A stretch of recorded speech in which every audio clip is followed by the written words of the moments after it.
하나님 말씀 요한일서 3장 13절부터 16절까지 다 같이 읽겠습니다. 형제들아, 세상이 너희를 미워하거든 이상히 여기지 말라. 우리가 형제를 사랑함으로 사망에서 옮겨 생명으로 들어간 줄을 알거니와 사랑치 아니하는 자는 사망에 거하느니라. 그 형제를 미워하는 자마다 살인하는 자니 살인하는 자마다 영생이 그 속에 거하지 아니하는 것을 너희가 아는 바라. 그가 우리를 위하여 목숨을 버리셨으니 우리가 이로써 사랑을 알고 우리도 형제들을 위하여 목숨을 버리는 것이 마땅하니라. 아멘. 10절에서 사도 요한은 하나님께 속한 하나님의 자녀들과 마귀에게 속한 마귀의 자녀들을 비교하면서 하나님 자녀의 특성을 설명하였습니다. 즉 하나님의 자녀들은 하나님의 의를 쫓아 하나님의 의를 행하는 삶을 살아가게 된다는 것입니다. 그뿐만 아니라 하나님의 자녀들은 예수님께서 우리를 사랑하셨듯이 무엇보다도 형제 사랑하기를 힘쓰는 자라고 말합니다.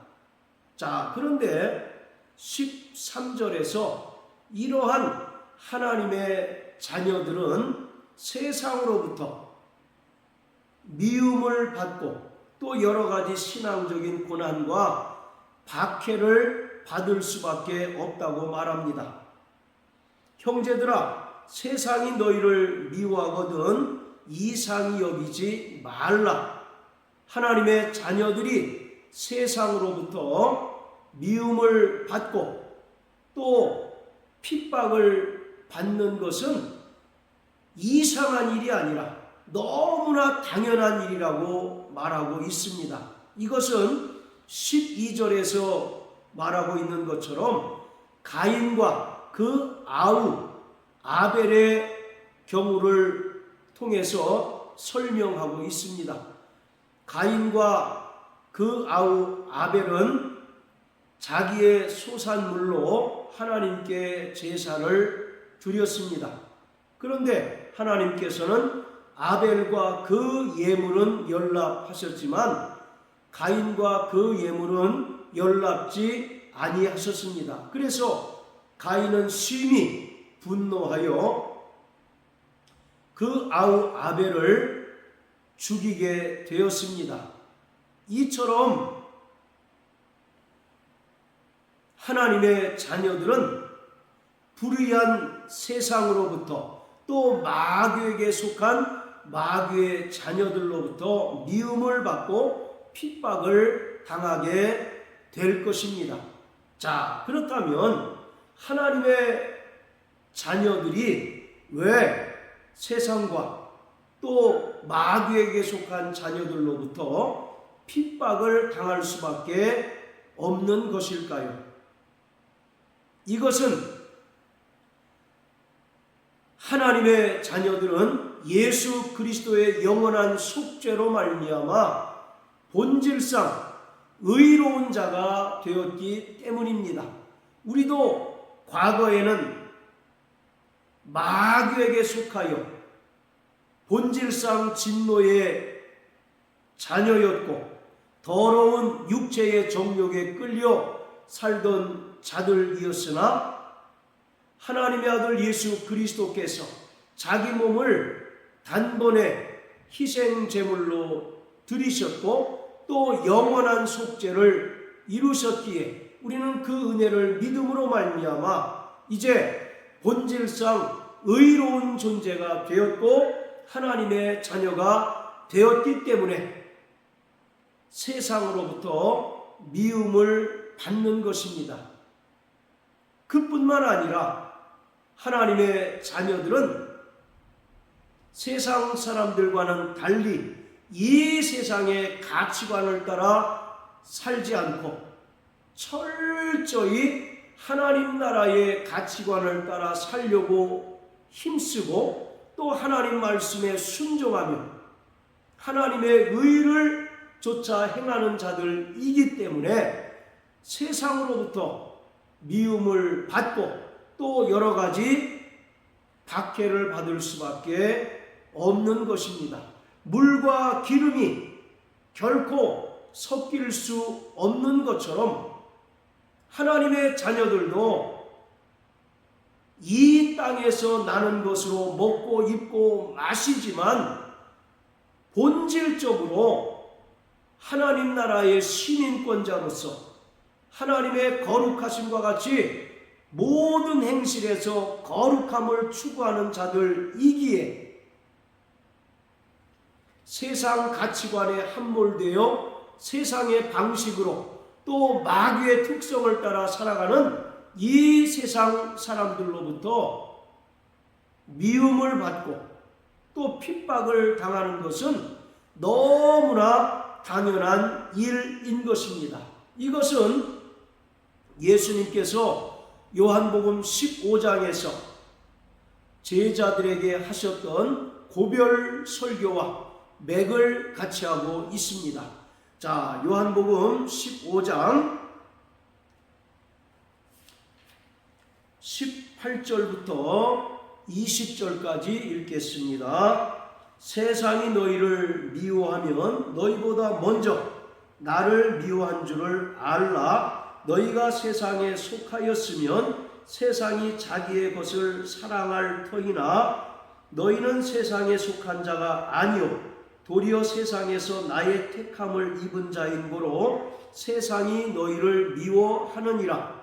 내가 너희더러 종이 주인보다 더 크지 못하다 한 말을 기억하라. 사람들이 나를 핍박하였은즉 너희도 핍박할 터이요 내 말을 지켰은즉 너희 말도 지킬 터이라.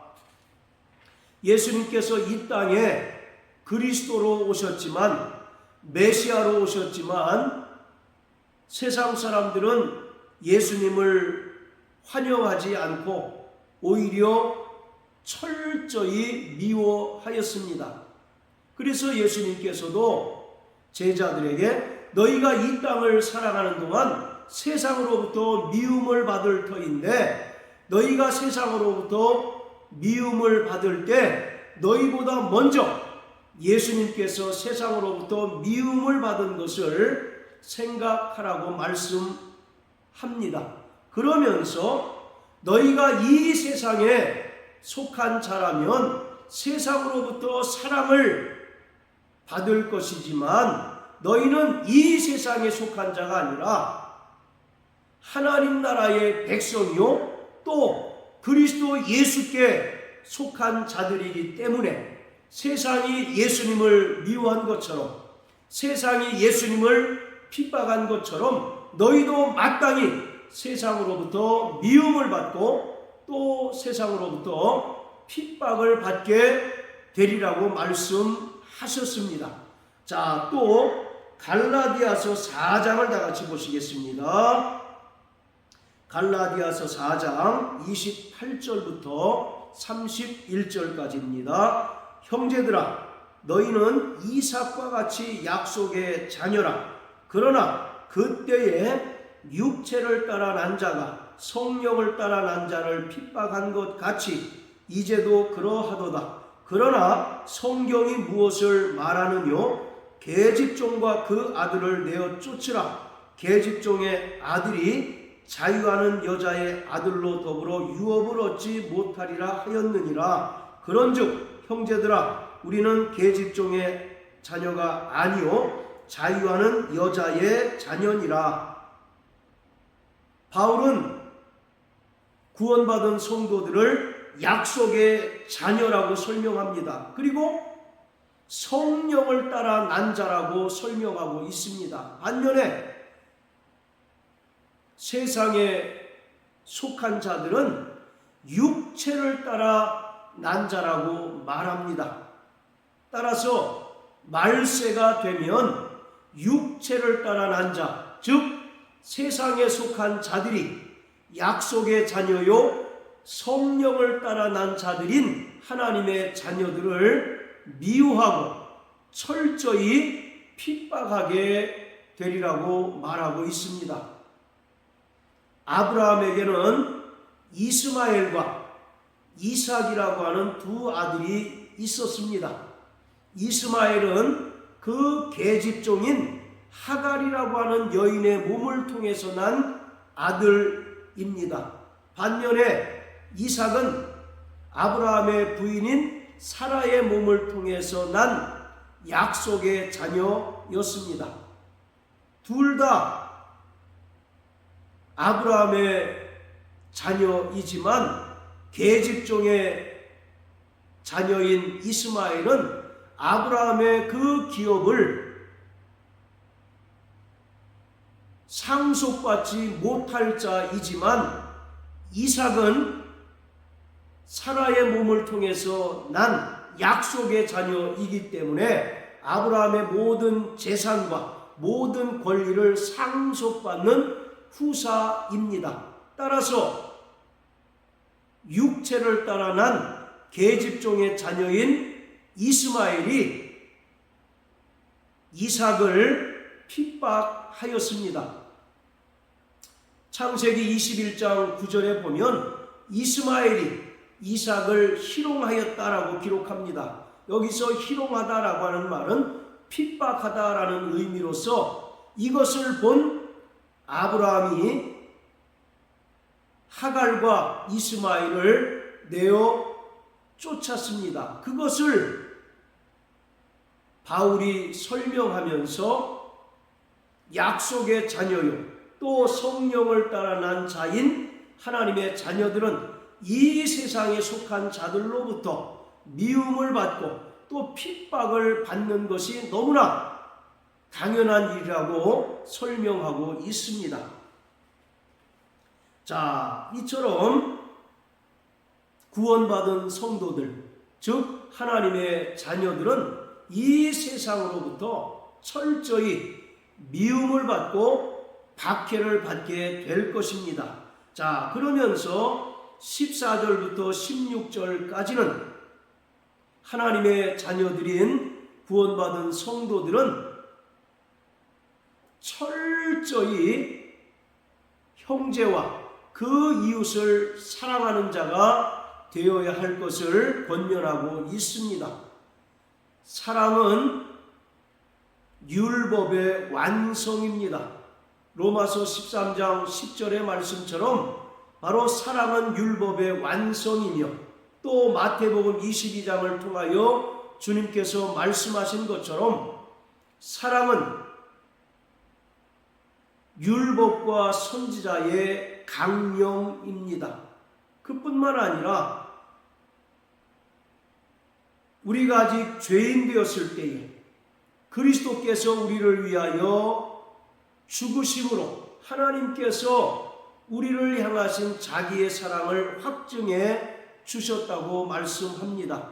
우리는 하나님으로부터 사랑을 받을 만한 아무런 자격이나 조건이나 공로가 없음에도 불구하고 하나님께서 가장 사랑하시고 가장 기뻐하시는 독생자 예수 그리스도를 이 땅에 사람으로 보내셔서 친히 십자가에 달려 죽게 하심으로써 죄인들인 우리를 향하신 하나님의 사랑을 나타내 주셨습니다. 그리고 우리는 그 사랑과 그 은혜로 말미암아 모든 죄를 사함받고 또 하나님의 자녀가 되는 권세를 얻게 되었습니다. 그러기 때문에 우리도 마땅히 형제를 사랑해야 하고 내 이웃을 내 몸과 같이 사랑해야 하는 것입니다. 14절에 보면 우리가 형제를 사랑함으로 사망에서 옮겨 생명으로 들어간 줄을 알거니와 라고 합니다. 이 말씀을 우리가 잘 이해를 해야 하는 것이 이 말씀은 마치 우리가 어떤 행위, 즉 형제를 사랑하는 행위를 통하여 구원을 얻고 영원한 생명을 얻는다고 이해하기 쉽습니다. 그러나 이 말씀은 그러한 의미가 아닙니다. 왜냐하면 우리가 얻은 구원이나 영생은 인간의 어떤 행위나 공로를 통하여 얻은 것이 아니라 그 은혜를 믿음으로 말미암아 얻은 것이기 때문입니다. 따라서 14절의 말씀은 우리가 그 은혜로 말미암아 구원받고 영생을 얻게 되었기 때문에 예수님께서 우리를 사랑하셨던 것처럼 마땅히 형제와 내 이웃을 내 몸과 같이 사랑해야 한다는 것을 의미합니다. 즉 우리가 구원을 얻고 또 영원한 생명을 얻은 그 증거가 형제 사랑으로 나타나야 한다는 것입니다. 15절에는 그 형제를 미워하는 자마다 살인하는 자니 살인하는 자마다 영생이 그 속에 거하지 않는다라고 말합니다. 이것은 철저히 마귀에게 속한 마귀의 자녀들의 특성을 말하고 있습니다. 그들은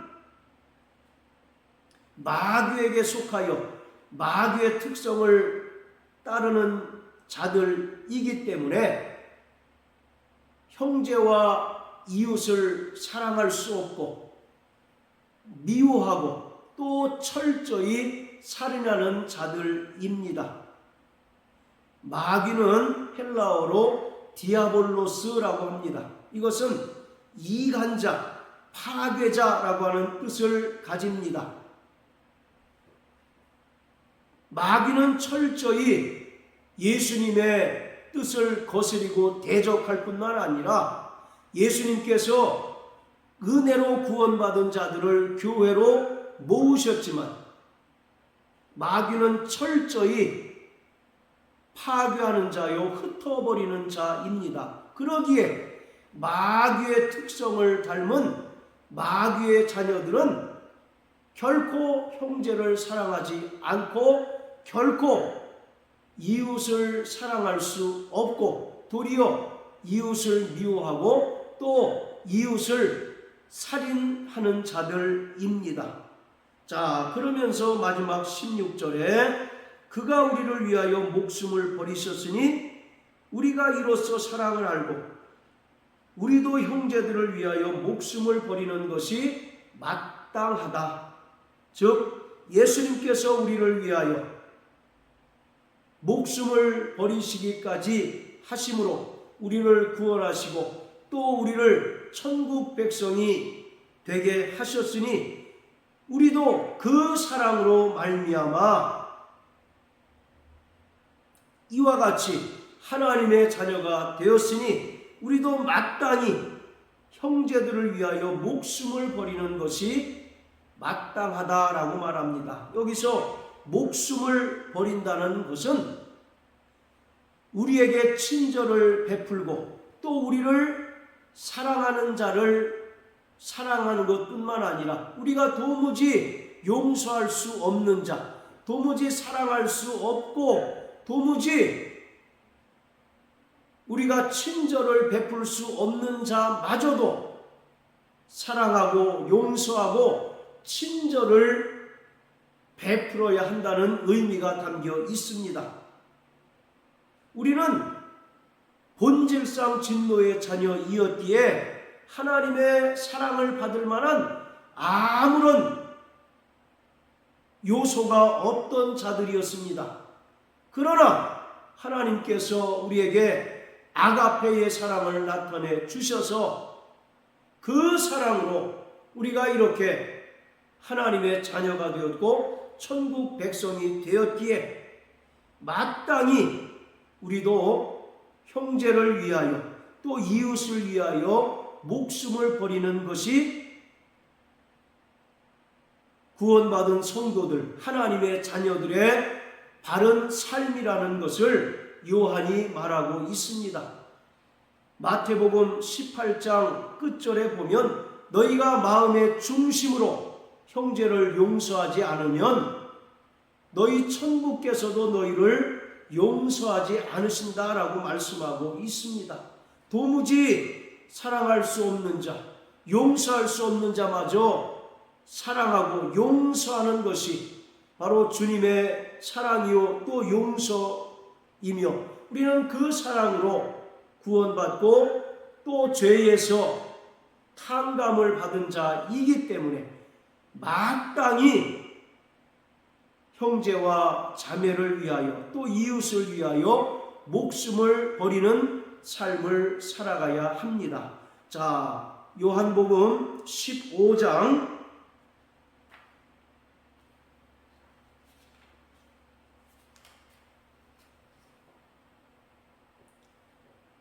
11절부터 13절까지 읽겠습니다. 내가 이것을 너희에게 이름은 내 기쁨이 너희 안에 있어 너희 기쁨을 충만하게 하려 함이니라. 내 계명은 곧 내가 너희를 사랑한 것 같이 너희도 서로 사랑하라 하는 이것이니라. 사람이 친구를 위하여 자기 목숨을 버리면 이에서 더 큰 사랑이 없나니. 아멘. 주님께서 그 피로써 새 언약을 이루셨고 또 구원받은 성도들에게 새 계명을 주셨는데, 바로 새 계명은 서로 사랑하라는 것입니다. 예수님께서 죄인된 우리를 사랑하셔서 죄에서 구원하시고 하나님의 자녀가 되게 하신 것처럼 너희도 마땅히 형제를 사랑하고 또 형제를 위하여 목숨을 버리는 자가 되어야 한다는 것입니다. 13절에 사람이 친구를 위하여 자기 목숨을 버리면 이에서 더 큰 사랑이 없다라고 말씀합니다. 예수님께서는 우리를 위하여 자기 목숨을 대속물로 내어 주심으로써 우리를 구원해 주셨습니다. 우리를 하나님의 자녀 삼아 주셨습니다. 그러기에 우리는 그 사랑을 통하여 구원받은 자이기 때문에 우리를 통해서도 주님의 사랑이 마땅히 나타나야 하고, 도무지 사랑하고 용서할 수 없는 자마저도 사랑할 수 있는 자가 되어야 하는 것입니다. 사랑은 인간의 성품이 아니라 하나님의 본질적인 성품입니다. 따라서 우리가 형제를 사랑하고 또 이웃을 사랑하고 목숨을 버리기까지 사랑할 수 있는 것은 철저히 성령께서 우리를 지배하고 다스리고 주장하심으로써 성령의 열매, 즉 예수님의 성품을 우리가 닮아갈 때 우리가 비로소 사랑할 수 있습니다. 그래서 갈라디아서 5장에 성령의 9가지 열매에 대해서 언급하고 있는데 첫 번째가 바로 사랑입니다. 우리는 성령으로 말미암아 하나님을 사랑하는 자가 되어야 하고 또 성령으로 말미암아 예수님의 성품을 닮아가는 자로서 형제를 또 이웃을 내 몸과 같이 사랑하는 자가 되어야 합니다. 그러므로 사랑하는 성도 여러분, 우리는 예수님의 그 한량없는 은혜와 사랑으로 구원받고 영생을 얻고 하나님의 자녀가 되었습니다. 그러므로 마땅히 형제와 자매와 이웃을 위하여 목숨을 버리기까지 사랑하며 용납하며 또 친절을 베푸는 믿음의 성도가 되어야 합니다. 할렐루야.